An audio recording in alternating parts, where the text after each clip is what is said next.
आप देख रहे हैं नन्हे मुन्ने की वाली कहानी। चुड़ैल। रात को अचानक राधिका मौसी को किचन से कुछ गिरने की आवाज आई।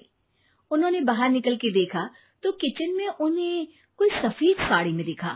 वो चीख पड़ी, हे भगवान, आलतू जलाल तू आई भला को टाल तू, आलतू जलाल तू आई भला को टाल तू। राधिका मौसी को चीखते सुनकर श्रवण बाहर आता है भागते हुए। अरे माँ, क्या हुआ? क्या देख लिया? दादी माँ आ गई क्या सपने में? अरे बेटा, रसोड़े में देख तो कौन है? श्रवण रसोड़े में झांक कर देखता है और उसे कोई नहीं दिखता अंदर। अब रसोड़े में तो कोई नहीं है माँ। कोई सफेद साड़ी में नहीं है क्या? नहीं माँ, कोई भी नहीं है। चिल्लम चिल्ली की आवाज सुनकर काजल भी वहां आ जाती है। अब क्या हो गया माँ जी? अरे बेटा, रसोड़े में एक चुड़ैल थी सफेद साड़ी में। अरे क्या कर रही थी वो अंदर? अरे बताया नहीं, कल आएगी ना तो पूछ लूंगी। चुड़ैल जी, आपका क्या प्लान है?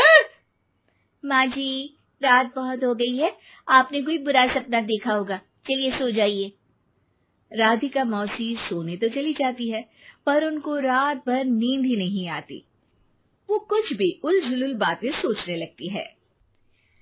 कहीं चुड़ैल की वजह से तो घर में टेंशन नहीं हो रहा, कहीं उसी की वजह से तो वो दादी नहीं बन पा रही। सुबह जब राधिका मौसी रसोड़े में छानबीन करती है तो पाती है कि नींबू का अचार गायब है। चुड़ैल नींबू का अचार ले गई, मुझे तो ठीक नहीं लग रहा कुछ। चुड़ैल को भी पता है कि जिंदगी का असली मजा तो खट्टे में ही है। राधिका मौसी झट से श्रवण को फोन कर देती है। बेटा, मुझे समस्या समझ में आ गई है, हमें एक तांत्रिक की जरूरत है। अरे क्या बोल रही हो माँ, तांत्रिक की क्या जरूरत है? आप पूजा पाठ तो कर ही रही हो ना। आलतू जलालतू मंत्र सारे फालतू जैसे कुछ मंत्र पढ़ो, चली जाएगी अपने आप चुड़ैल। अरे नहीं बेटा, कभी चुड़ैल को कम नहीं समझते। अरे तुझे पता भी नहीं चलेगा कि कभी वो छल करके काजल की जगह घर की बहू खुद बन जाएगी। क्या माँ, कुछ भी बोल रही हो? कहाँ काजल और कहाँ चुड़ैल? वैसे एक बात बताओ, काजल को अगर गाने के लिए बोल देना तो चुड़ैल काजल की आवाज सुनकर घर तो क्या, धरती लोग छोड़कर चली जाएगी। तुम ना पढ़े लिखे बच्चे हर चीज को मजाक समझते हो। तुम रहने दो, मैं खुद ही तांत्रिक को बुला लेती हूँ। अच्छा सुन, शाम को इमली लेके आना। क्या है कि चटनी खाए बहुत दिन हो गए है ना? नहीं माँ, इमली तांत्रिक से ही मंगवा लो ना, आटा वगैरह भी उसी से पिसवा लेना। देखो मुझे काम करना है। श्रवण रात को कई तरह की सब्जियों के साथ माँ के कहने पे चटनी के लिए इमली भी ले आया था, लेकिन राधिका मौसी के दिमाग में अलग ही फिल्म चल रही थी। उन्हें अब सिर्फ शक ही नहीं यकीन होने लगा था कि शायद चुड़ैल ने श्रवण पर अपना जाल बिछा दिया था, जिस वजह से श्रवण उनकी बात ही नहीं मान रहा था। पर कोई नहीं, आने वाली रात में राधिका मौसी खुद तैयार हो गई चुड़ैल को पकड़ने के लिए। रुद्राक्ष की माला, तुलसी का पत्ता, हनुमान चालीसा सब हाथ के पास ही था, बस चुड़ैल का इंतजार था। और जैसा राधिका मौसी ने सोचा था वैसा ही हुआ। वो चुड़ैल उस रात भी आई, पर वो राधिका मौसी से तेज निकली और राधिका मौसी के उससे पकड़ने के पहले ही वो भाग खड़ी हुई। जरूर बहू पे साया है उस चुड़ैल का, तभी तो श्रवण के कमरे में गई है। और अगली सुबह राधिका मौसी पिछली रात हुए हमले में किन चीजों का नुकसान हुआ उसका हिसाब लगा रही थी। उनके खेमे से एक आम के अचार की शीशी भी गायब हो चुकी थी और वो इमली भी जो कल श्रवण लेकर आया था। राधिका मौसी इस बारे में सोच ही रही थी कि श्रवण जल्दी से रसोड़े में आकर दवाइयों की पोटली ढूंढने लगता है। अरे बेटा, क्या हो गया? अब माँ, वो काजल की तबीयत खराब है, बहुत घबराहट हो रही है उसे। हे भगवान, मैंने पहले ही कहा था कि तांत्रिक को बुला लेते हैं, पर नहीं। अब देखो, उस चुड़ैल ने काजल को अपने वश में करना शुरू भी कर दिया है। हालांकि श्रवण भूतों में विश्वास नहीं करता था, पर अब वो भी डर जाता है और राजी हो जाता है एक तांत्रिक को बुलाने के लिए। कुछ ही घंटों में तांत्रिक आ जाते हैं और राधिका मौसी तांत्रिक जी को सब बता देती है। घोर संकट, घनघोर संकट, चुड़ैल को मारू जोर चाकट, ओम भट स्वाहा खटखा के आहा। अरे ये क्या मंत्र है?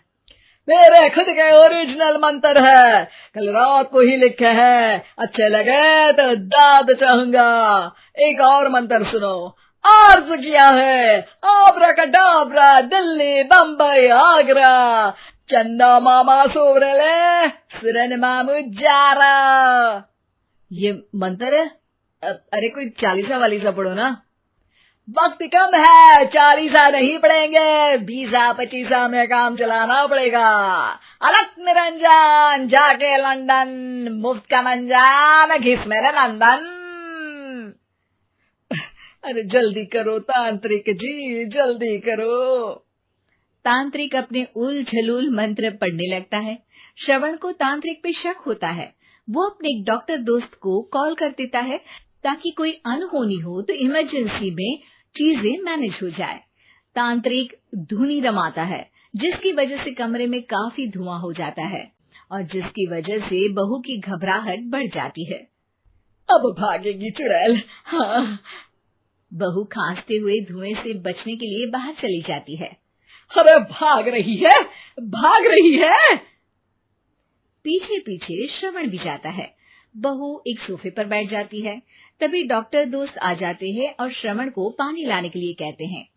थोड़े चेकअप के बाद डॉक्टर कहते हैं, मेरे हिसाब से जाप का काम पूरा हो गया है। क्या मतलब? अरे कुछ भी नहीं माँ, कोई चुड़ैल नहीं है, खुशखबरी है, अब दादी बनने वाली है। मगर वो सब अचार के डब्बे। श्रवण दोनों अचार के डब्बे अपनी माँ को दिखाता है, जो कि उनके बिस्तर के नीचे छुपे हुए थे। आपने सही बोला था माँ, वो चुड़ैल काजल ही थी जो खट्टा खा रही थी। हमें कल ही पता चला, पर हमने आपको ये तांत्रिक वाला काम करने दिया ताकि आपको भरोसा हो जाए कि भूत वगैरह कुछ होता ही नहीं।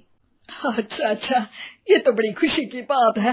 पर बेटा मुझे एक झाड़ू तो ला दे। क्यों माँ? ये तांत्रिक का भूत उतारती हूँ मैं।